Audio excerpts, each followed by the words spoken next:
Do I still have a really good market? How many competitors do I have sprouting up? What are they doing? You could also take a look at that if you're not so innovative. Because there are people who lack the imagination and wonder. They are not that innovative. So what you could do is you check out what competition is doing. From Nino, 19 years old, currently have 3 businesses. Wow, congratulations. Affiliate Wow. marketing, e-commerce, local business. Somehow hit a plateau.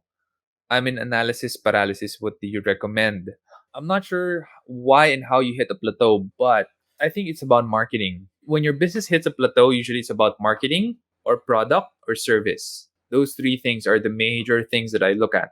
Is the product or the service being saturated already in the market? That the demand is low and supply is high. If that's the problem, you have to innovate a new product, a new service, or on top of your product or on top of your service, some value adds. If it's a marketing problem, and it could be overlapped, pag product and service saturation could also be a marketing problem at the same time. So usually it is a marketing problem. You're not marketing well enough and smart enough. I'm not sure what your business is, but the first thing I'd look at is search. My business is SEO. I manipulate search results for a living. So what I look at is what people search for in that industry. I use aquascape.ph. We had a lot of questions last time. Aquascape.ph is a website I set up just last year because of my aquascaping hobby. We're selling almost every day aquatic plants and livestock. Now, I'm going to look at what people are searching for, like what plants are being searched for the most. And you could look at it on Google Trends, or you can use SEMrush. We're affiliated. So you could use my link, go to SEMrush. They have a free tier, so you could use their software for free actually. And you could check what people are searching for, how much volume does that search term have a month. So people looking for blue shrimp, 100 a month. Did it grow to 200 this month? Did it grow to 300 this month? So you could check that data and see, do I still have a really good market? How many competitors do I have sprouting up? What are they doing? You could also take a look at that if you're not so innovative. Because there are people who lack the imagination and wonder. They are not that innovative. So what you could do is you check out what competition is doing, either from here or competition that's not really your competition because they're from abroad. You could also look at that, the internet, use the internet. That's what I'm going to be doing. Check the market, check your marketing, check your product, and check your service and see where you could create a new niche market that you could serve. Well, and actually, I have a question to ask because on TikTok, kasi, there's this content creator and she's the CEO of Colorette, and she said in terms of marketing, if you're not the first, then you have to be the loudest. So, what do you have to say about that strategy? Does it apply? I mean, inbound or outbound marketing?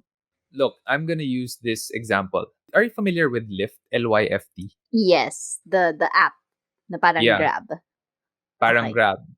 And you're familiar or with Grab and Uber. Uber. Yeah. Yes, You know who came first? Grab.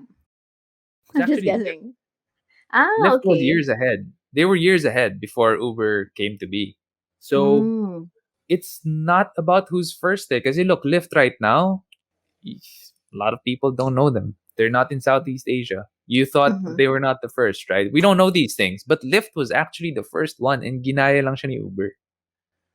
Uber saw Mm. that business model and they really made it, they blitzed on it. Sobrang bilis. Investor, pump money in, Mhm. marketing. They did a lot and they Yeah. crushed Lyft. So if you're the first and you do it really well, then that matters. But if you're the first and you're slow, clunky, didn't do it so well, then the loudest will definitely get lion's share. And when we say loudest, Mm. it's not just ads. When we say loudest, it's usually word of mouth. Lot of mouths babbling on about who you are, your product and service. So with Uber, they had the word of mouth strategy. That was very powerful. And that is Mhm. if you invite someone into the platform, you get money. Literally, you Mhm. get money because you get Oh, Uber yeah, credits. yeah. I Money, remember that. I remember that. Free parang 100 peso credit or right? something. Yeah. And Yeah. they actually pay for that. They burn VC cash for that. They burn venture capital cash for that. So Uber pays for you Mm. to talk about them and invite someone in. And your friend also gets certain discount. So Uber also Mhm. pays for that. So imagine how much money they're burning. Mm-hmm. PayPal, same. Their structure is whenever you invite a friend to PayPal, that friend gets $50. You get $50. PayPal pays for that because they're not Mm-hmm. creating their own currency back then. It's US dollars. Right. There's no Yeah, yeah. PayPal cryptocurrency back then, di ba? They can't pay in crypto. They're paying you in Mm. dollars. So they're burning a lot of money just to get word of mouth. Mm-hmm. This is where a lot of businesses get it wrong. They have an advertising strategy. They may even have an SEO strategy, but they have Mm-hmm. zero word of mouth strategy. You're not going to go places when you have zero word of mouth strategy. You have to have that. Hope I answered that question. Grabe. Daming learnings. But grabe, at 19 years old, wow. So first I was 13 years old, 19 years old. Like, God, this Yeah. generation is different. 19 years old. I had nothing. I had zero money in my pocket and I was playing Dota 18 hours a day. So Pero you're way CEO at 22. ahead. O, diba? God slapped me in the face, woke me up. And this I don't have, like, our TikTok is not in the radar. Okay, Yeah, you're it's still like, existing. It's not in the radar. So this is your question. How do you structure or plan your TikTok content? Seems like right. your listeners and niche. Okay, okay. So I would say dati talaga I'll just randomly post content and then see whichever works and then I do more of that. But now I become more structured. So like if let's say you're starting out, you need to first figure out what your goal is. Like is it to drive brand awareness? Is it to position yourself as an authority in your industry or appear more credible, or do you simply want to be like a celebrity or an influencer? And then once you've finished your objectives, then you determine what you're good at. And yung mga hobbies mo, basically your core competence. Once you've figured out what you're good at, then you have to choose your niche. That way you get to build also a community of your own. And then after niche, you know na kung anong category ka. So in my case, it's personal finance. Then you research about your target audience. So the way to go about that is look at the content creators within your niche that are doing quite well. You look at their videos and then you look at the content that's performing well. Then hindi naman copy it, but you sort of replicate that same structure and make it of your own. So what's good about TikTok is that there are trends that keep people on the app, that keep people attracted to content creators and the videos that they put out. So, in terms of planning out, what I like to do is I look at the comment section. That's where I get most of my video inspirations. I look at the most asked questions from the viewers and I make a video literally just answering their questions.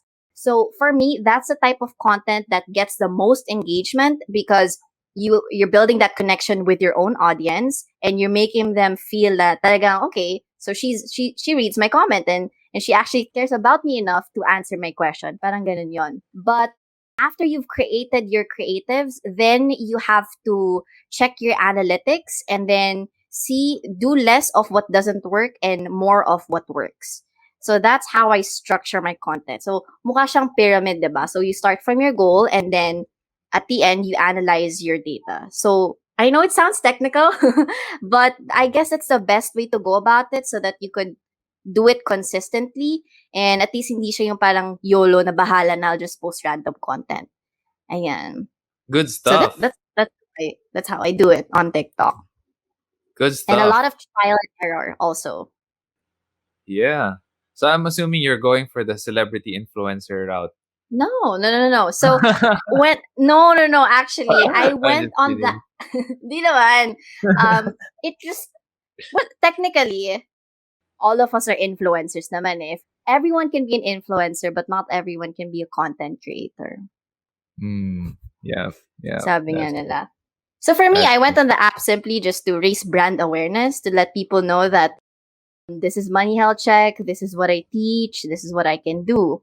And then it just so Yeah. happens that there was a video that got viral. And then from there on, people started following, people started asking me to make, oh, talk naman about this one or about crypto, budgeting, all of that. Yeah, Mhm. yeah. Really enjoyed this episode. Really did. There you go. Yeah, I That's had the money fun. heart. And I Yeah. learned a lot from Always new learnings from you.